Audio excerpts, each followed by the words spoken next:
చంపించినట్లు లెక్క నా ప్రాణం నేను సత్య పిండం దొరబాబు గారు నన్ను చంపించేసినట్టండి. జగన్మోహన్ రెడ్డి గారు నా మీద పిండం దొరబాబు గారు కక్ష కట్టి పోలీసులతో దౌర్జన్యంగా నేను ఇవన్నీ ఆపుతున్నాను కాబట్టి నన్ను చంపుతానని బెదిరిస్తున్నారు. పిఎస్ చక్రీలు గట్టను ఆ పిఎస్ చక్రి నన్ను చంపిస్తాడంట. నన్ను చంపిస్తాడు కాబట్టి ఒక దళితుడు కాబట్టి నన్ను చంపించేస్తారండి. వేరే వాళ్ళకి మేము దళితులు లోకు అండి, మేము లోకు కాబట్టి మమ్మల్ని చంపించేస్తారు.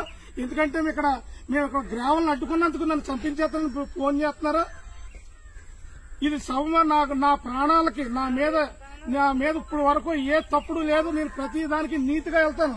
నేను పార్టీలో కూడా ఎకరాలు అమ్ముకుని కష్టపడి నేను పార్టీకి పనిచేశాను.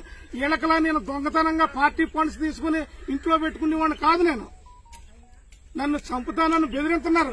నా ప్రాణాలన్నా పోతే నా ప్రాణాలకు ఏం జరిగినా ఎమ్మెల్యే గారే దానికి నా చావుకు అన్నది వస్తుంది. ఎమ్మెల్యే గారే కారణం. దానికి నేను క్లియర్ గా చెప్తున్నానండి. నాకు తప్పుడు కేసులు పెట్టడానికి ఎమ్మెల్యే గారు నా మీద ఎన్నో కుట్రలు పన్నుతున్నారు. నేను ఒక గ్రావెల్ ఆపనందుకు అంటే వీళ్ళ దొంగ పని చేయకూడదమ్మో. వాళ్ళ మేనవాళ్ళు బన్ను రాత్రి నన్ను బెదిరింపు. నువ్వు ఎలా బతుకుతావు నువ్వు చూస్తాను, కాళ్ళతో చంపేస్తారంట నన్ను. ఈ మిషన్ కింద లారీతో గుర్తిని చంపించేస్తామని అమ్మ నువ్వు బెదిరింతున్నారు. ఇదేనా అండి న్యాయం?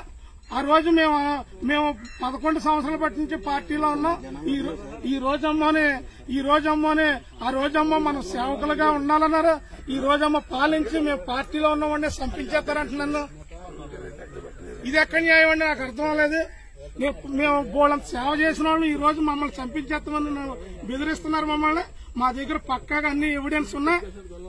నా మీద తప్పుడు కేసులు పెట్టడానికి కూడా మొత్తం రంగం సిద్ధం చేసుకున్నారు. ఇప్పుడన్నా మాకు జగన్మోహన్ రెడ్డి గారు నా మీద ఈగ వాలినది పిండం దొరబాబు గారే. నా ప్రాణానికి ఏం జరిగినా పిండం దొరబాబు గారే శిక్షార్హులు కాబట్టి నేను చెప్తున్నామండి. మేము మా ప్రాణాలు పోయినా గానీ ఈ గ్రావెల్ అన్నది తవ్వనివ్వం. మేము గ్రావెల్ అన్నది మాత్రం అంటుకునేమో. మా ఊరు తవ్వడం వల్ల మా ఊరు ఒక ముంపు గ్రామం అయిపోద్దండి. గత టీడీపీ గవర్నమెంట్ లో కూడా నేను పోరాడాను.